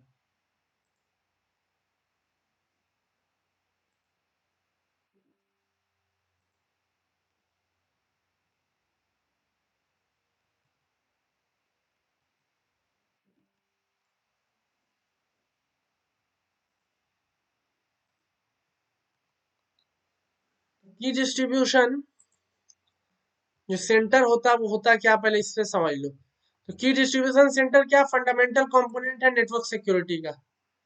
क्या है फंडामेंटल कंपोनेंट, यानी बहुत इंपॉर्टेंट कंपोनेंट है, क्योंकि इसका काम ही है की जनरेट करना।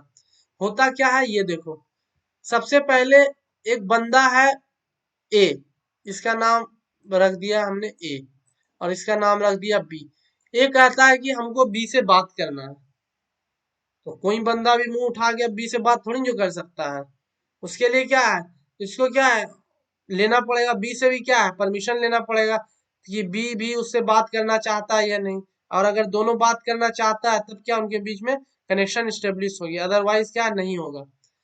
अब ये थोड़ी ना जो कि तुम फोन लगा दोगे अंबानी को तो अंबानी तुमसे बात कर लेगा, अंबानी का भी तो परमिशन चाहिए भैया कि तुमसे बात करना चाहता है या नहीं। तो सबसे पहले क्या है, तुम केडीसी के पास जाओगे, यूजर जो ए यूजर रहेगा वो केडीसी के पास जाएगा, और केडीसी से केडीसी के पास जाएगा तो केडीसी क्या करेगा, रिक्वेस्ट को फॉरवर्ड कर देगा बी के पास कि ये तुमसे बात करना चाहता है।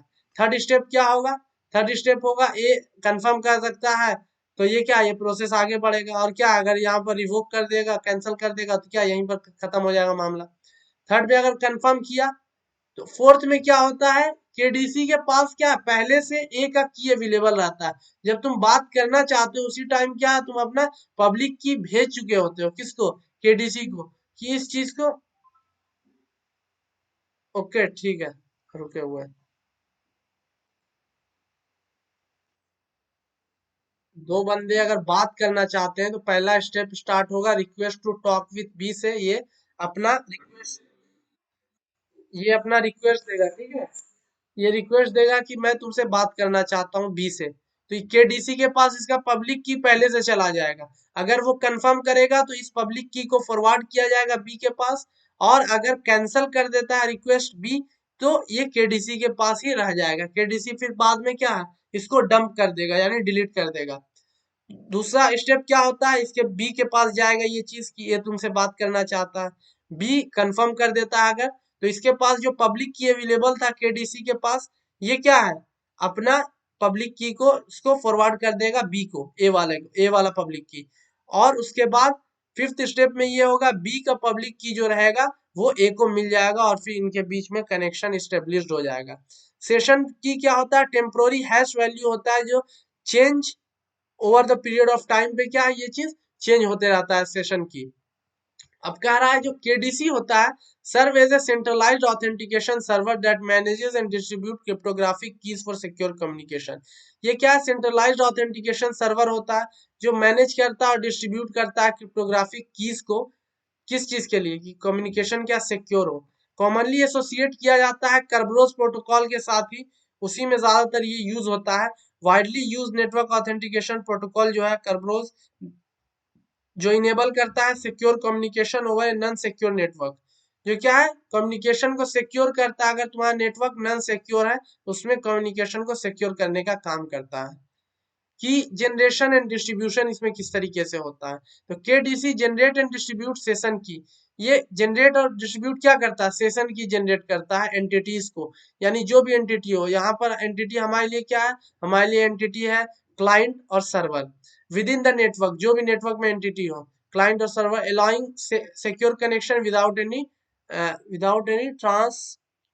मीटिंग। बिना किसी ट्रांसमिशन के क्या है, बिना किसी डेटा को ट्रांसमिट किए हुए क्या है, उन दोनों को क्या है, सिक्योर कम्युनिकेशन प्रोवाइड करता है। और इसमें क्या यूजर क्रीडेंशियल क्या शेयर करने का जरूरत नहीं पड़ता। तो इसमें कंपोनेंट इसका क्या हो जाएगा, ऑथेंटिकेशन सर्वर हो जाएगा, टिकट ग्रांटिंग सर्वर हो जाएगा। केडीसी फैसिलिटेट क्या करता है, एसएसओ को भी फैसिलिटेट कौन करता है, केडीसी ही करता है। एसएसओ जो होता है वन टाइम लॉगिन, और many many things can be used only by logging once. ये चीज है, इनहेंस सिक्योरिटी हो जाता है। अब इसी चीज को देखते हैं इसमें से, इससे इसमें क्या क्या पॉइंट्स लिखा हुआ थ्योरेटिकल जो लिखना है। सबसे पहले डेफिनेशन दिया है केडीसी का। कोर कंपोनेंट है कर्बरोज ऑथेंटिकेशन प्रोटोकॉल का, रिस्पॉन्सिबल है डिस्ट्रीब्यूट करता है सेशन की और ऑथेंटिकेट करता है यूजर को और सर्विसेज को।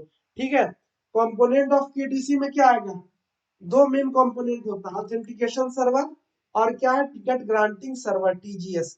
ठीक है, नेक्स्ट है हमारा ऑथेंटिकेशन सर्वर क्या करता है, as verifies the identity of user granting ticket, और ग्रांट करता है उसको ticket granting ticket. Upon successful authentication पर क्या है, उसको टिकट ग्रांट कर दिया जाता है। टिकट ग्रांटिंग सर्वर क्या करता है, टीजीएस इशूज सर्विस टिकट। ये क्या सर्विस टिकट को इशू करता है based on valid TGTs. Ticket granting ticket अगर वैलिड है तो उसको सर्विस टिकट देगा, अदरवाइज नहीं देगा। Allowing users to access specific services within the network. इससे क्या होगा, स्पेसिफिक सर्विसेज को यूजर्स एक्सेस कर पाएगा। सेशन की अब क्या होता है, सेशन की होता है केडीसी जनरेट करता है डिस्ट्रीब्यूट करता है सेशन की, जो यूज होता है सिक्योर कम्युनिकेशन के लिए यूजर और वेरियस सर्विसेज के बीच में। टीजीटी वही है, टिकट ग्रांटिंग टिकट, जो obtain by users during the initial authentication and is used to request service tickets. जो इनिशियल ऑथेंटिकेशन पे मिलता है और इससे वो क्या है, सर्विस टिकट के लिए रिक्वेस्ट कर सकता है इसको यूज करके कि उसको सर्विस टिकट चाहिए, और इसको दोबारा क्या है, क्रीडेंशियल्स अपने डालने नहीं पड़ेंगे। टिकट का एक लाइफ टाइम होता है, ticket issued by KDC have a limited life time, enhancing security by reducing the window of opportunity for potential attacker. अब एक टिकट का लाइफ टाइम होता है सो डेट क्या है, पोटेंशियल अटैकर क्या है, किसी भी चीज को क्या अटैक ना कर पाए, किसी तरीके से क्या है, मतलब एक ही टिकट को क्या अटैकर यूज ना कर ले, इसीलिए। रियाम ट्रस्ट का क्या होता है, KDC in different realms can establish trust relationship enabling users to authenticate across realms in secure manner. अब इसका एक किंगडम होता है जहाँ जहाँ क्या केडीसी एप्लीकेबल होगा। तो उन जगह पे अगर तुम कोई भी मतलब जो यूज करता है केडीसी, उन दो सिस्टम में अगर तुम इंटीग्रेट करना चाहते हो तो तुम इजिली इंटीग्रेट कर लोगे और तुमको दोबारा क्रीडेंशियल्स डालने की जरूरत नहीं पड़ेगा। सेंट्रलाइज्ड ऑथेंटिकेशन ऑथोरिटी क्या है? केडीसी सर्विस है centralised authentication authority in Kerberos, streamlining the process of secure user authentication and access to network services। क्या स्ट्रीमलाइन कर देता है प्रोसेस को, क्या आसान कर देता है कि यूजर और सर्विसेज के आसानी से एक दूसरे के साथ कम्युनिकेशन और डेटा ट्रांसमिशन हो सके। ठीक है, ये था। इसके बाद है एसएसएल हैंडशेक प्रोटोकॉल, ये देख लेते हैं। और इसके बाद एसएसओ है। हैंडशेक प्रोटोकॉल क्या होता है? स्टेब्लिश करता है secure connection between two entities के बीच में क्या कनेक्शन को स्टेब्लिश करता है। Both the entities must authenticate each other, एक दूसरे को ऑथेंटिकेट करना चाहिए। किस तरीके से काम करता है ये देखो। सबसे पहले क्लाइंट है और सर्वर है। क्लाइंट हेलो बोला, ठीक है, सर्वर भी हेलो बोलेगा। इस फेज को कहते हैं स्टेब्लिशिंग कनेक्शन फेज, दोनों हेलो हेलो किया। फेज टू में क्या होगा ना, अब सर्वर अपने आप को ऑथेंटिकेट करेगा। सर्वर क्या है? सर्वर सर्टिफिकेट भेजेगा।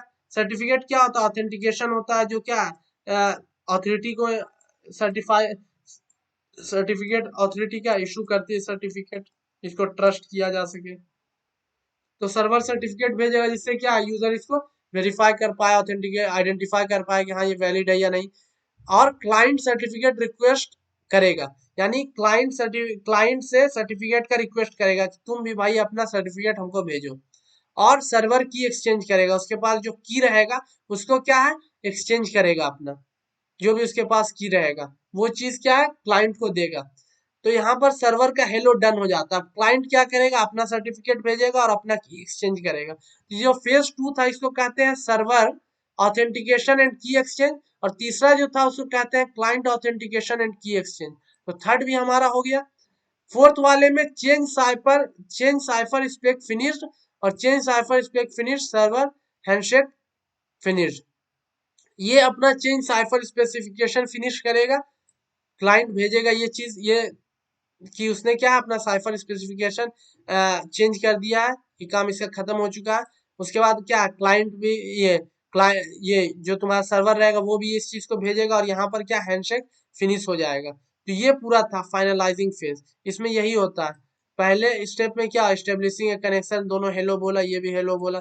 उसके बाद क्या है तुम्हारा ये होगा, क्या बोलते हैं तुम्हारा जो सर्वर रहेगा ना वो सबसे पहले अपना सर्टिफिकेट भेजेगा, और क्लाइंट से रिक्वेस्ट करेगा तुम भी अपना सर्टिफिकेट भेजो, और अपना की एक्सचेंज कर देगा।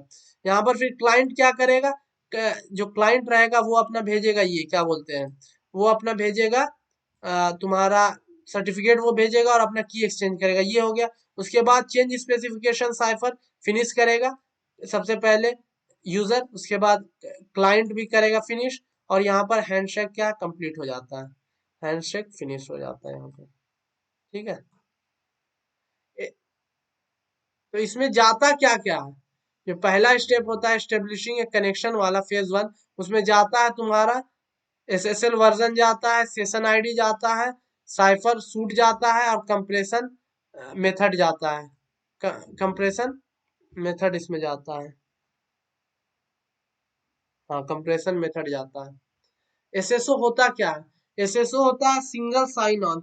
एसएसओ क्या ऑथेंटिकेशन प्रोसेस है जो फोकस करता है, जो अलाउ करता है कि यूजर को एक्सेस मल्टीपल एप्लीकेशन और service with high set of credentials.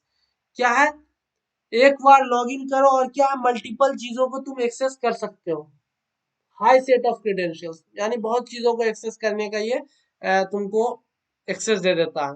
Centralised authentication होता है, एसएसओ इनेबल करता है user to log in once and with a single set of credentials gain access to multiple application और services without having to log in again.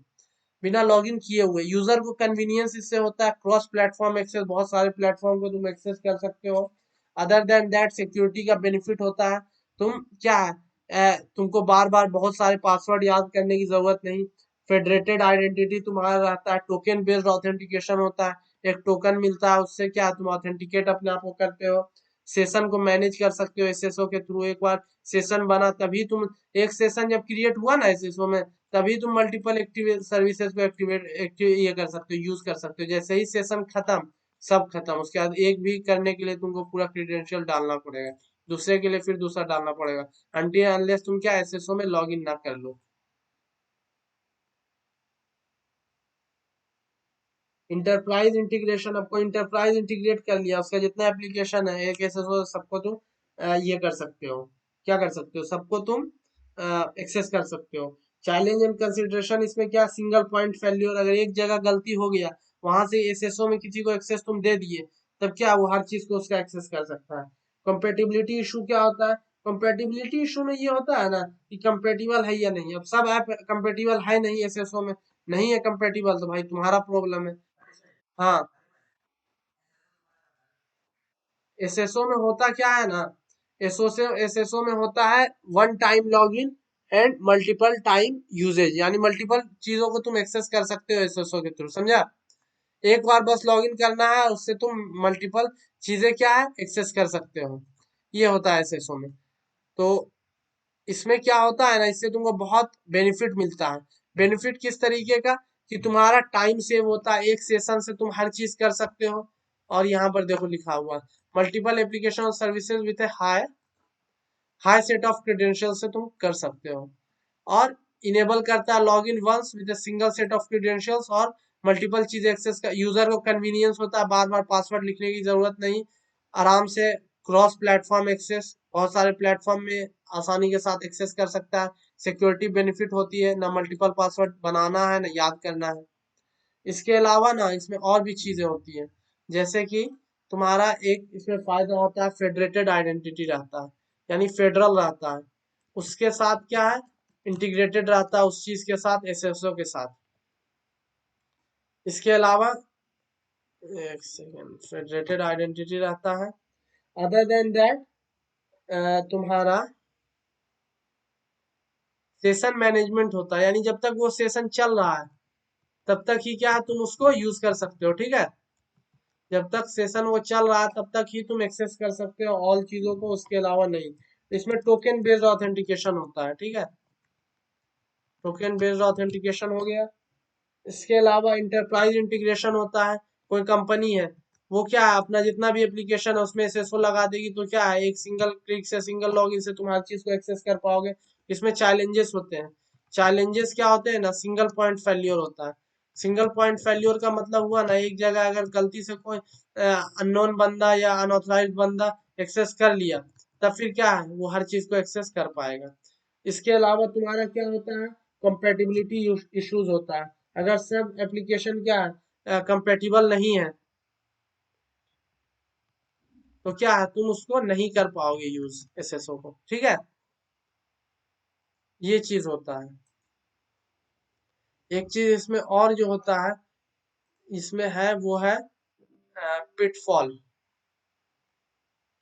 और ये है तुम्हारा handshake pitfall, इसको देख लेते हैं, बस एसएसओ तो हो ही चुका है ऑलमोस्ट।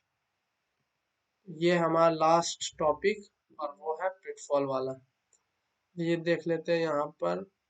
यहाँ देख लेते हैं, हैंडशेक कहाँ गया, अच्छा यहाँ था।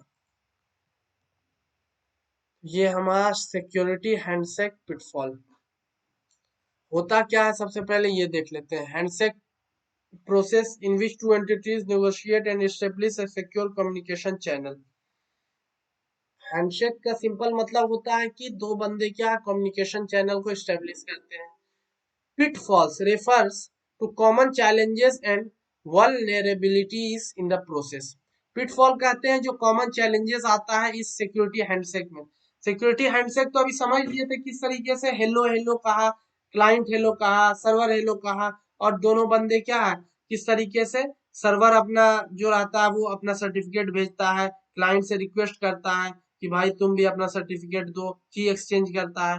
फिर उसके बाद क्लाइंट अपना यहाँ पर देखो, यहाँ पर क्या अपना भेजता है, क्लाइंट भेजता है अपना सर्टिफिकेट, क्लाइंट की एक्सचेंज करता है, उसके बाद क्या चेंज साइफर स्पेसिफिकेशन फिनिश होता है, सर्वर भी इस काम को करता है। उसके बाद यहाँ, अच्छा एक सेकंड,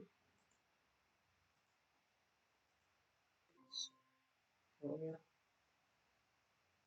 हाँ ये चीज हो गया। तो अब इसमें प्रॉब्लम क्या आता है ना सिक्योरिटी हैंडशेक में, ये देखते हैं।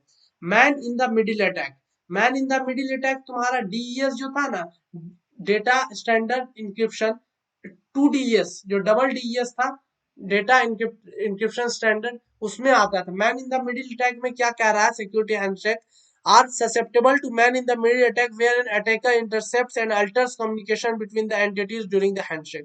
Man in the middle attack का मतलब यही है कि कोई तुम्हारा क्या इंटरसेप्ट कर ले और कम्युनिकेशन को अल्टर कर दे, यानी चेंज कर दे between the entities during the handshake. ये चीज हो सकता है कि जब हैंडशेक तुम कर ही रहे हो तभी तुम्हारा इंटरसेप्ट कर ले पूरे चीजों को और चेंज कर दे, जिससे क्या है तुम्हारा कम्युनिकेशन क्या है, तुम्हारा कनेक्शन स्टेब्लिश ना हो पाए। Weak cipher suite, choosing weak cipher suit during the handshake can compromise the security of the communication channel। ये एसेंशियल है to use strong cryptographic algorithms. तो अगर तुम साइफर जो है क्रिप्टोग्राफी साइफर अगर तुम एल्गोरिदम क्या यूज करोगे वीक वाला, तो इसमें क्या है प्रॉब्लम है कि कंप्रोमाइज हो सकता है तुम्हारा सिक्योरिटी, ठीक है।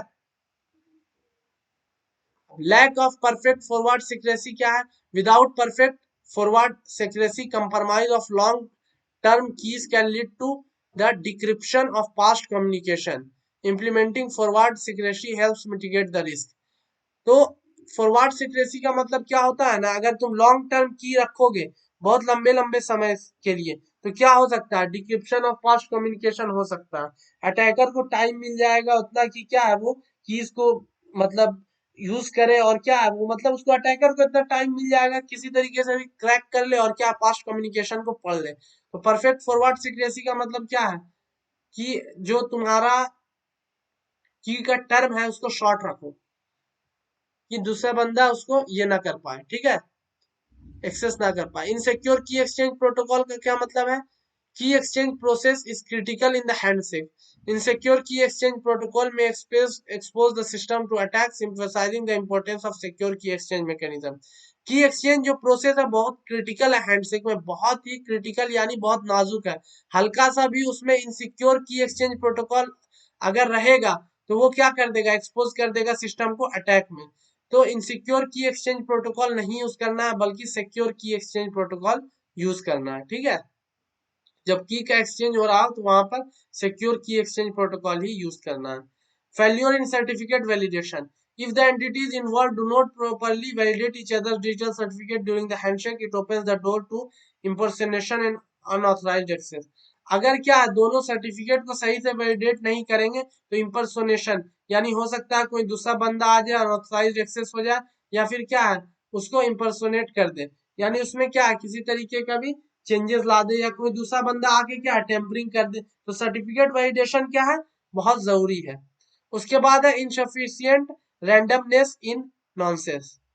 तो नॉनसेंस कहते हैं random numbers play a role in preventing replay attacks if nonces are not generated. अब रैंडम नंबर जनरेट नहीं होगा रैंडमनेस के साथ तो वीकेंड कर देगा सिक्योरिटी ऑफ हैंडशेक। तो जो भी चीज जनरेट होता है ना इसमें, जो रैंडम नंबर जनरेट होता है ये क्या करता है रिस्क को कम करता है। और रैंडम पैटर्न के साथ अगर रैंडम नंबर जनरेट नहीं हो, जो नॉनसेंस है वो जनरेट नहीं हो, तो इससे क्या होगा ना ये जो तुम्हारा सिक्योरिटी हैंडशेक है ये क्या है इसमें चैलेंजेस आएगा। हो सकता है कोई तीसरा बंदा क्या है इसको ये कर ले, इसको एक्सेस कर ले। तो इसीलिए क्या रैंडमनेस बहुत जरूरी है नॉनसेंस में, और अगर वो इनसिफिशियंट रहेगा तो प्रॉब्लम आएगा। तो यही चीज होता है कि कोई दूसरा बंदा क्या उस तरीके से मिमिक करके या उस तरीके का दिख के क्या है उसमें किसी तरीके का प्रॉब्लम ना करे। इंसाइडर थ्रेट्स का मतलब क्या, security handshake can be compromised by insider threats who have the knowledge of the system's internals, emphasizing the need for access controls and monitoring। Insider threat का मतलब क्या, जिसको सिस्टम के बारे में हर चीज पता है, किस तरीके से हैंडशेक प्रोटोकॉल काम करता है नहीं करता है, तो ये क्या करता है उस नॉलेज के यूज करके क्या किसी भी चीज को हैक कर सकता है, या फिर क्या उस चीज का यूज करके मॉनिटर कर सकता है चीजों को, कंट्रोल को एक्सेस कर सकता है। तो इंसाइडर थ्रेट भी बना रहता है। Neglecting timelines क्या है, delayed और prolonged handshake process में expose vulnerabilities। delayed या prolonged handshake process बहुत ज्यादा टाइम लग रहा है उसमें, या बहुत ज्यादा मतलब डिले कर रहा है वो हैंडशेक होने में, तो ये क्या एक्सपोज करता है उसमें वल्नरेबिलिटी को, यानी इसमें रिस्क है, यानी तुम क्या है उस चीज को छोड़ दो, उसमें टाइम अपना मत लगाओ। Timely completion of the handshake क्या है क्रूशियल है for maintaining secure communication channel. तो अगर टाइमली कंप्लीशन हो जाएगा हैंडशेक का तो ये क्या है, सिक्योर कम्युनिकेशन को इस्टेब्लिश कर सकता है, और अगर ज्यादा टाइम लग रहा है तो क्या उस चीज को छोड़ने में ही भलाई है। Failure to monitor and update protocols, neglecting to monitor for emerging vulnerabilities and update protocols accordingly can lead to outdated security measures, making the handshake susceptible to new threats over time. अब तुमको क्या है, update भी करना पड़ेगा protocols को। अगर तुम नहीं करते हो अपडेट और ना करते हो मॉनिटर, तो क्या है, तुम्हारे सिस्टम में वल्नरेबिलिटी इमर्ज कर जाएंगे, और update protocols accordingly can lead to outdated security measures, और अगर अपडेट नहीं करोगे तो आउटडेटेड सिक्योरिटी मेजर्स हो जाएगा, और इससे क्या है, ससेप्टेबल यानी चांसेस बन जाएंगे कि न्यू थ्रेट्स ओवर टाइम क्या है इसमें आ जाए। तो ये था सिक्योरिटी हैंडशेक के साथ चैलेंजेस। सिक्योरिटी हैंडशेक यहाँ पर है, और उसके साथ चैलेंजेस जो भी है वो यहाँ पर लिखा हुआ है। ठीक है, ये चीज हो गया। एसएसओ तो हो ही चुका है। एसएसओ, हाँ हाँ, अभी भेज दे रहा है। एक बार तब भी हम एसएसओ का भी यहाँ पर डाल दे रहे हैं। ठीक है, जो रिमेनिंग है ऐसे तो हो ही चुका है, इसमें वही चीज दिया है। फिर क्या होता है एसएसओ, सिंगल सेट यूजर को कन्वीनियंस किस तरीके से देता है, reducing the number of times user need to log in, streamline कर देता है ऑथेंटिकेशन प्रोसेस को। सेंट्रलाइज्ड ऑथेंटिकेशन होता है, एक जगह से ऑथेंटिकेट कर सकते हो, सिक्योरिटी बेनिफिट होता है, वीक पासवर्ड सोचने की जरूरत नहीं, टोकन बेस्ड ऑथेंटिकेशन। इसमें क्या होता है, user log in token issue होता है, और यही टोकन यूज होता है दूसरे जगह भी without revealing the actual credentials. वहाँ क्या एक्चुअल क्रेडेंशियल्स डालने की जरूरत नहीं होती है। Risk of single point of failure, implementing SSO introduces single point of failure. If the SSO system अगर कंप्रोमाइज हो जाता है तो कोई भी अटैकर क्या हर चीज को एक्सेस कर लेगा। कंपेटेबिलिटी चैलेंजेस देख लिए, सेशन मैनेजमेंट में यही है, सिक्योर और सीमलेस ट्रांजिशन होना चाहिए डिफरेंट एप्लीकेशन में जब तक उसके पास सेशन अवेलेबल है। लॉगिंग एंड ऑडिटिंग में यही है, SSO implementation often include logging and auditing mechanisms to track user activities and detect any suspicious behavior or security incident। इसमें क्या लॉगिंग होता है, ऑडिटिंग भी होता है बीच बीच में, कि वो आइडेंटिफाई करे कि कोई दूसरा बंदा क्या है इस चीज को यूज नहीं कर रहा। इंडस्ट्री स्टैंडर्ड क्या है, standards like OAuth and open ID connect are commonly used in SSO implementation में। ओ ऑथ और ओपन आईडी यूज होता है इसको इम्प्लीमेंट करवाने में, जो फ्रेमवर्क देता है सिक्योर ऑथेंटिकेशन और ऑथराइजेशन अक्रॉस एप्लीकेशन का।